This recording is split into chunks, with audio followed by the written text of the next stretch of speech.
Bonjour ou bonsoir, selon l'heure où vous nous regardez, et bienvenue à cette nouvelle édition du talk show de BAM les masques. Nouvelle formule, puisque vous pouvez voir, nous avons un nouveau studio, nos propres studios, mais comme d'habitude, nous avons des chroniqueurs, invités, etc. Et nous avons Marquand avec nous, journaliste chez BAM. Salut Hugues. Et nous avons un petit nouveau, un petit jeune qui se lance, Phil. Bonsoir Hugues. Bonsoir. Et puis nous avons une invitée, Julie l'infirmière, qui travaille dans un hôpital bruxellois. Bonsoir Julie. Bonsoir Hugues. Donc, sans transition, nous allons commencer à parler un petit peu de l'actualité, puisque à l'heure où nous parlons, la loi pandémie à Belgique est votée. Le problème, évidemment, maintenant, c'est que, évidemment, l'activation de la loi pandémie, c'est en fait revenir à peu près à la case départ, hein, c'est-à-dire reproposer et probablement, alors maintenant, c'est encore léger, mais je présume qu'il va y avoir des mesures plus restrictives qui vont arriver avec le temps. Bon, il faut bien se dire qu'en fait, la loi en pandémie, c'est quoi ? C'est la possibilité pour le gouvernement, avec des arrêtés royaux, donc en fait, sur base d'arrêtés ministériels, de pouvoir imposer en fait, à la population des mesures répressives.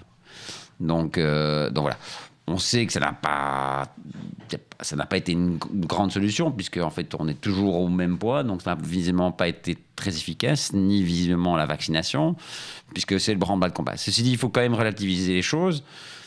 Le nombre de cas, effectivement, augmente assez fort. Ça, on va voir avec Julie. Ça, il faut pas le nier. Ceci dit, par contre, la courbe des décès ne suit pas du tout. Or, ça augmente quand même déjà depuis plus d'un mois, gentiment, mais ça augmente.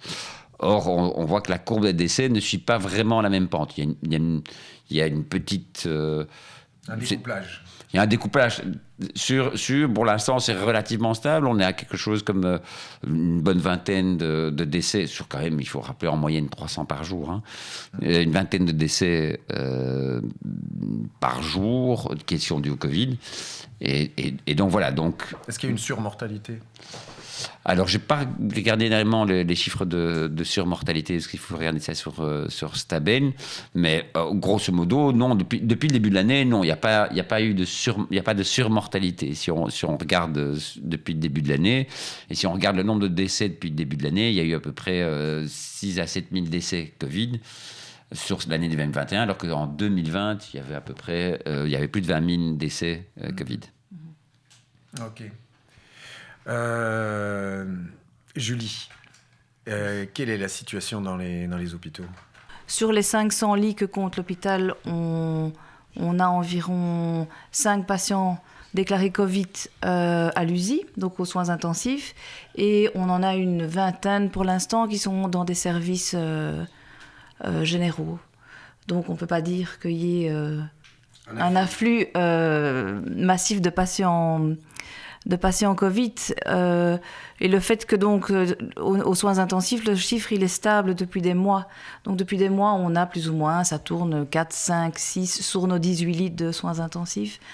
Ça ne nécessite pas de prendre des mesures comme elles ont dû être prises en première vague. Par contre, la situation dans les hôpitaux fait que pour l'instant, on est avec de moins en moins de personnel. Vu la pression qui, de mois en mois, finalement, c'était pas une pression en termes d'afflux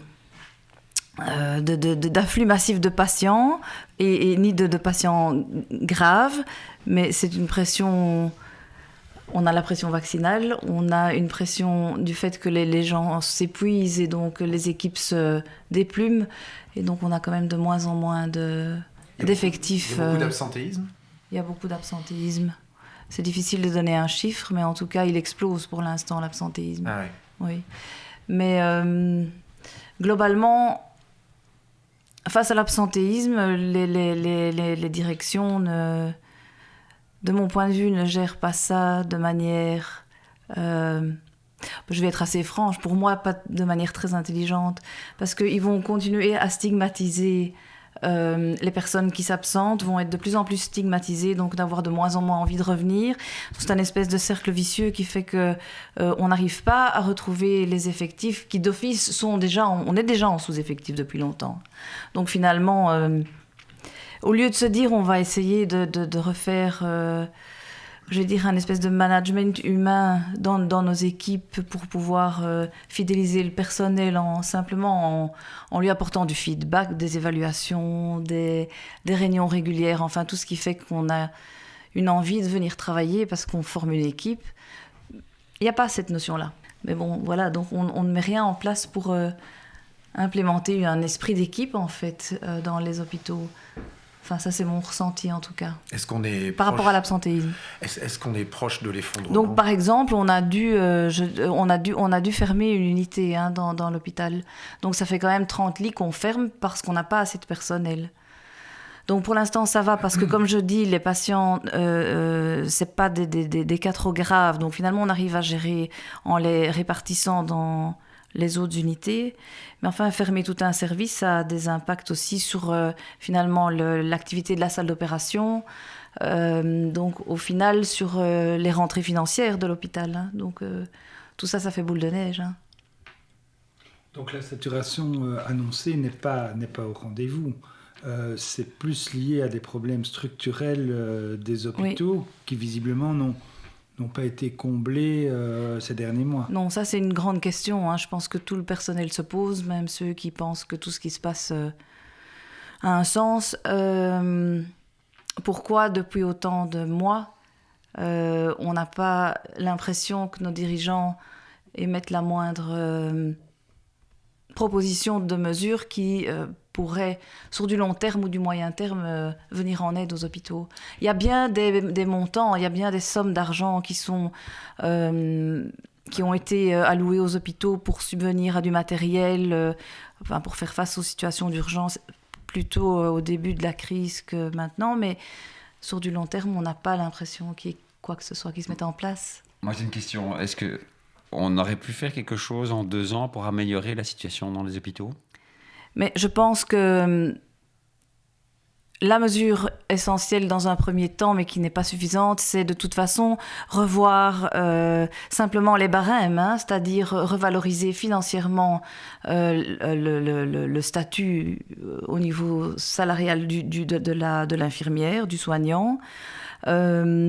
Et si on avait voulu recruter toutes les personnes qui ont quitté la profession au cours des 5 dernières années, disons, ça aurait pu être fait pour compenser. On aurait très bien pu, moi je pense, le faire en se disant à coup de primes, mais bon, dans un premier temps, ça aurait peut-être pu inciter certaines personnes à revenir travailler. Parce que le personnel, je pense qu'il est là, c'est juste qu'il est désabusé, démotivé, épuisé, et donc se tourne assez spontanément vers autre chose. Parce qu'on est sur la limite de la maltraitance, hein, dans ce que... C'est peut-être un mot un peu fort, mais franchement, on est censé prendre soin d'humains tout en n'étant absolument pas considérés, on va dire, comme des humains. C'est-à-dire qu'on a des exigences de productivité, on a des exigences de timing, on a des exigences de flexibilité, on doit être... Enfin, je veux dire... Donc, en termes d'humain, de prise en charge, de management humain des équipes, je vous dis, pour moi, de mon point de vue, de ce que j'observe, il n'y a rien. Est-ce que la pression vaccinale sur les soignants ajoute déjà à la pression actuelle ? Est-ce que c'est délétère ? Au jour le jour, comme ça, elle n'est pas ressentie. Mais je pense que si on devait en arriver à en effet une obligation... c'est vraiment se tirer une balle dans le pied, comme on dit. C'est comme un peu un élastique, on tire. Oui, mais on tire dessus depuis plus d'1 an et demi. Oui, mais depuis plus longtemps. Oui, hein. C'est oui, le Covid a finalement permis de mettre en lumière tout ce qui dysfonctionne, oui, on va dire au présent. Hein. C'est le Covid qui l'a mis en lumière. Donc ça, quelque part, il faudrait pouvoir rebondir là-dessus pour en faire... un peu un électrochoc pour nos gouvernements. Mais ça ne se produit pas, cet électrochoc. Donc, En fait, Julie, ce que vous dites, c'est que le gouvernement nous communique tous les jours que l'hôpital risque la saturation, qu'il faut éviter ça, et il demande des efforts à la population. Et d'un autre côté, le gouvernement, finalement, ne peut pas se reposer sur un management hospitalier à la hauteur du discours qu'il tient. Donc il y a une grosse distorsion là entre les deux. Merci beaucoup Julie pour toutes ces constatations qui viennent du terrain. Du terrain. Donc merci beaucoup. Ça nous éclaire un peu plus sur l'état de l'hôpital en Belgique, qui est peut-être un petit peu différent de ce qu'on nous raconte. Voilà, pour justifier toutes les mesures que prend le gouvernement. Merci beaucoup. Je vais me tourner maintenant vers Phil. Phil, tu as une offre d'emploi. Oui, tout à fait. Nous allons rester un peu dans le domaine public. Et donc, je vais vous faire part d'une offre d'emploi. Nous recherchons des directrices et directeurs d'école. Un travail qui est varié et diversifié. Écoutez plutôt. Dans les faits, vous êtes chef d'entreprise et pas directeur d'école. Attention, je vous mets en garde, vous n'aurez pas le salaire d'un dirigeant du Bel-20. Vous dirigez parfois plusieurs implantations, le recrutement du personnel enseignant, administratif, ouvrier. Vous gérez la logistique, les ampoules, les chaises, les cuisines, les élèves, les parents, les places de parking, la commune, la région, la Fédération Wallonie-Bruxelles, les syndicats, la cuisine, les conseils de classe, et la liste est longue, très longue. Et s'il vous reste un peu de temps, le pédagogique. Bref, vous faites en sorte que votre petite PME soit sur les rails, mais vous n'avez aucun pouvoir. Vous êtes en sorte le locataire de la PME, le fusible qui doit expressément sauter si quelque chose dysfonctionne. La Fédération Wallonie-Bruxelles vous envoie tous les matins de multiples circulaires. Elle vous demande désormais de gérer le sanitaire au point de vue du Covid-19.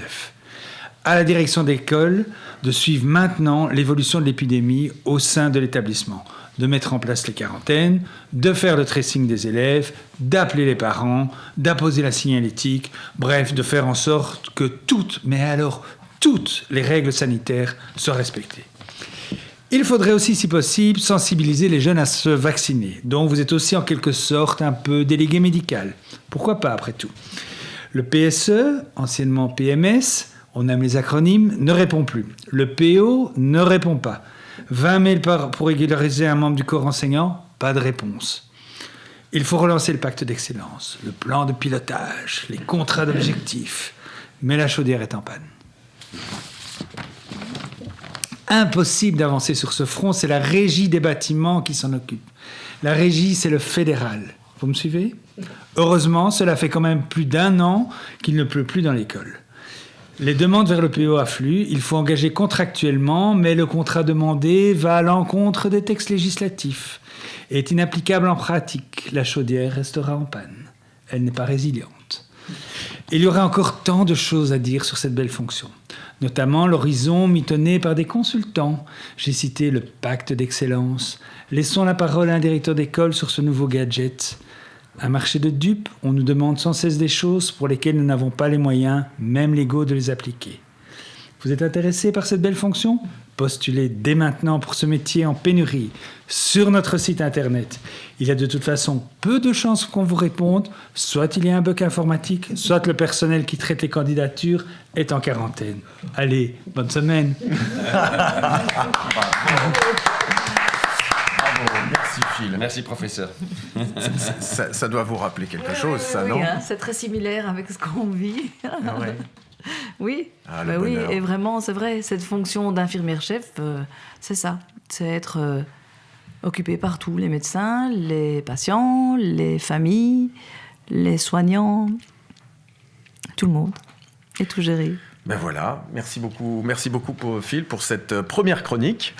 Et pendant que tu laisses la place à notre chocho national, je me tourne vers Marcan. Marcan, donc dans le site de BAM où nous publions des beaux articles, des belles tribunes, nous avons, et des revues de presse aussi, très important, nous avons maintenant une nouvelle rubrique qui s'appelle BAM Détox. Alors, est-ce que tu peux nous dire ce que c'est que BAM Détox, puisque tu t'en occupes, hein? Le principe, c'est de... parce qu'on estime qu'il y a quand même énormément, en fait, de choses inexactes dans les médias traditionnels. On s'est dit, il faudra, en fait, nous aussi, pouvoir un petit peu remettre en perspective ou fact-checker à la fois ce qui est publié dans les médias traditionnels et éventuellement ce que disent le gouvernement ou les hommes politiques, ce qui, ces derniers temps, est à peu près la même chose. Donc, du coup, on a décidé, avec une équipe de gens quand même très compétents... C'est qui BAM Détox? Alors ça, on ne dit pas qui c'est, parce que les gens qui signent les détox sont anonymes. En général, c'est un travail d'équipe. Ouais. Il y a des professeurs d'université... il y a des gens des médecins, il y a des chefs de service, il y a des gens qui travaillent dans l'industrie pharmaceutique, il y a des biochimistes, il y a des microbiologistes, enfin il y a des gens qui ont travaillé dans les hôpitaux, enfin épidémiologistes. Il y a vraiment un petit peu de tout et c'est très intéressant parce que d'abord moi personnellement j'apprends beaucoup et puis ça nous permet de bien creuser le sujet et puis de constater que je crois qu'on aurait l'occasion de sortir à peu près 5 détox par jour, tellement il y a de choses inexactes qui sont diffusées. Et quelquefois aussi, et on compte bien le faire, aussi quelquefois il y a aussi des choses qui sortent dans les médias sociaux, qui ne sont pas justes non plus. Il y a aussi quelquefois des exagérations ou des choses qui ne sont pas correctes dans les deux sens. Si on regarde un petit peu dans le paysage covidiste ou anti-covidiste, il y a quelquefois aussi des choses qui sont probablement excessives dans les deux sens. D'accord, très bien. Je me tourne vers Chocho. Du côté de l'Élysée, j'ai quand même regardé. Parce qu'il y a quelqu'un qui lit les journaux. Oui, aussi, hein. Mais il faut regarder. Alors Macron premier nous a... Emmanuel. Un très très beau petit pupitre. Oui. Avec travelling gauche-droite, comme ça, qui était assez vivant. Franchement, j'ai trouvé ça très beau. Ouais. On m'a dit que sa voix avait changé. Voilà, sa voix avait changé, pareil, ça. C'est les voix de Michel Rosenweig, qui est très attentif à ça. Ouais. Et alors, les règles, c'est les masques obligatoires dans les écoles, on s'en fout. Troisième dose pour les plus de 65 ans, on s'en fout aussi, puisque personne ici n'a plus de 65 ans. Et puis, on va passer au pass sanitaire, troisième vague. Ce qui est plus intéressant, c'est le non-verbal, hein, Hugues? Oui. Donc, il nous a fait un petit bombage de torse un peu trumpien, je trouvais. Oui. Je l'ai trouvé un peu... Voilà. Ça y est, ça y est, voilà. Et on comprend très vite que dans 2 mois, il devient le patron de l'Europe. Oui, la PFUE, présidence française de l'Union européenne. Voilà, comme Angela Merkel rentre à la maison, j'ai une petite pensée émue pour son mari qui voit revenir Angela Merkel à la maison. Ça ne doit pas être drôle pour lui, on n'y pense jamais, personne ne sait qui est le mari d'Angela Merkel, mais la grosse rentre à la maison. Angela rentre à la maison. Donc c'est un peu le jour. Et puis à un moment, on a vu qu'il nous a fait un peu de gaullisme du grand Charles. Nous le méritons, ressemblait un peu... je vous ai compris. Moi, il y avait un côté, je vous ai compris dans cette chose. Et il a voulu faire une France great again. Et il a fait son gros colibri. Ouais, c'est l'histoire du colibri, hein, l'histoire des petits colibris. Vous connaissez pas le colibri? Si. Grand incendie en forêt, puis les éléphants, on prend sa trompe, et il annonce, il éteint, et puis il y a un petit colibri qui passe tout le temps, avec une petite goutte d'eau. Les autres le regardent, ça va ou quoi? Je fais ce que je peux. Et là, Macron a fait son petit colibri, je crois qu'il parle allemand à partir de demain. Et donc, les élections, puisqu'il se rend compte qu'il a un opposant qui est plus petit que lui, c'était pas facile à trouver, il s'appelle Éric Zemmour.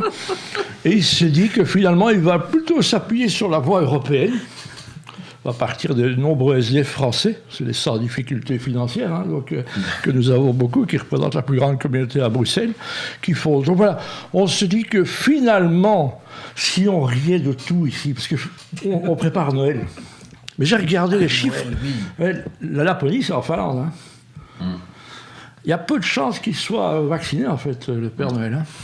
Ah oui, et il va passer par comment sans CST je pense que les enfants peuvent se coller la Noël au cul. Et concernant Saint-Nicolas, qui est quand même un type qui mangeait les petits-enfants, les mettait dans le four, et qui est plutôt un type flamand, hein. C'est une déclaration, c'est plutôt c'est un flamand. Ouais.